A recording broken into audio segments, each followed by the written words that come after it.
राधे कृष्ण राधे कृष्ण। त्रयोदश दशकम। हिरण्याक्ष का युद्ध, उसका वध तथा यज्ञ वराह की स्तुति। हे श्री कृष्ण, भूमि का उद्धार करते समय जब हिरण्याक्ष अपनी जगह के बराबर जल वाले प्रलय पयोधि में आपके अन्वेषण में तत्पर होकर विचर रहा था, तब कपट करने में निपुण बुद्धि वाले आपके भक्त नारद मुनि उसके निकट जाकर आपके भी बल की निंदा करके उस दानव की प्रशंसा करते हुए नम्रतापूर्वक बोले। सामर्थ्यशाली दानवराज, वह मायावी वराह रूपधारी विष्णु आपकी ब्रह्मा के पास से अपहरण करके लाई हुई वसुधा को चुराई लिए जा रहा है। कष्ट है, कष्ट है, यह क्या बात है। इस प्रकार नारद द्वारा प्रोत्साहित किए जाने पर उसने सिंह गर्जना करके वह कहाँ है, वह कहाँ है, यो पूछा। तब मुनि नारद ने जिसे आपका मार्ग बतलाया था वह हिरण्याक्ष धरणी को धारण करके जल से निकलते हुए आपके पास जा पहुँचा। हे भगवान, आपको देखते ही जब वह अहो यह तो एक जंगली सूकर है, यूँ हंसता हुआ बहुत सी कटुक्तियों द्वारा आपको कष्ट पहुँचाने लगा, तब आपने भी उस दीति पुत्र की अवज्ञा करके अपने दृष्टाग्र भाग पर स्थित भूमि को भयचकित देखकर उसे अपने अपरमय महिमा से प्रलय पयोधि के जल पर स्थापित कर दिया और स्वयं बलपूर्वक युद्ध करने के लिए उद्यत हो गए। उस दैत्य के हाथ में गदा सुशोभित थी, अतः आपने भी अपनी गदा लेकर उसे ऊंचा उठाया और युद्ध क्रीड़ा प्रारंभ हो गई। उस समय गदा के घात प्रतिघात से उत्पन्न घट घट शब्द से आकाश गूंज रहा था।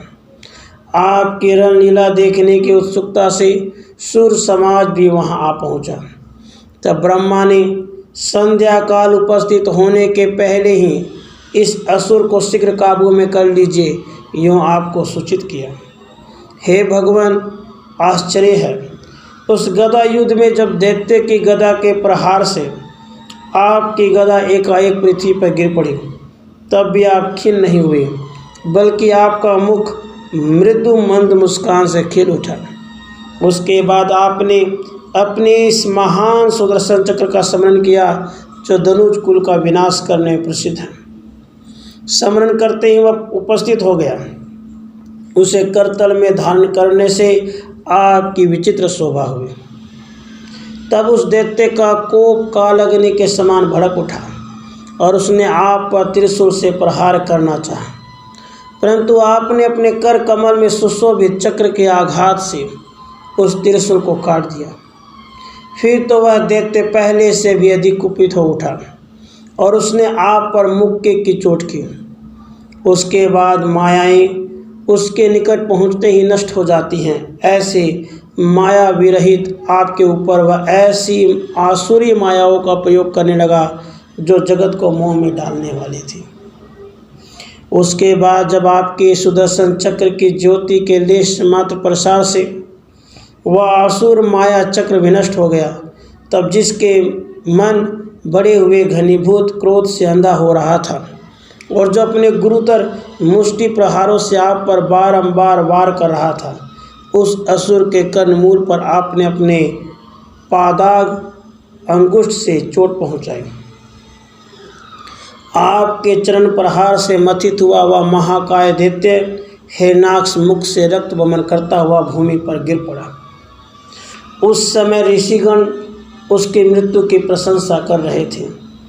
तब जिनका हृदय असीम आनंद राशि से उद्भासित हो रहा था, ऐसे मुनीश्वर उत्तम उत्तम स्तुतियों द्वारा आप यज्ञ मूर्ति की उच्च स्वर से स्तुति करने लगे। हे परम पुरुष, आपकी त्वचा में गायत्री आदि छंदों की स्थिति है। आपके रोमकूप में कुछ समूह तथा नेत्र में घृत का स्थान है।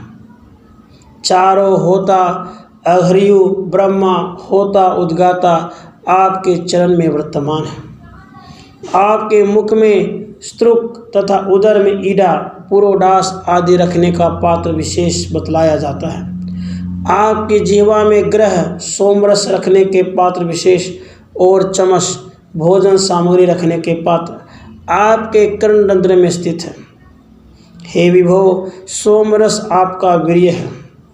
वरद, उपसद, प्रेग अंतर की जाने वाली इष्टियाँ आपके कंठ देश में वर्तमान है। यों स्तवन परायण मुनीश्वरों की स्तुति से जिनका मन हर्ष विभोर हो रहा था तथा जो महनीय मूर्ति और अत्यंत निर्मल कीर्ति से सुशोभित हो रहे थे, वे स्वच्छंद क्रीड़ा बिहारी विष्णु आप अपने निवास स्थान वैकुंठ को चले गए। हे श्री कृष्ण, मेरे भी समस्त रोगों का विनाश कर दीजिए। इति हिरण्याक्ष युद्ध वर्णम त्रयोदशकम समाप्तम। राधे कृष्णा।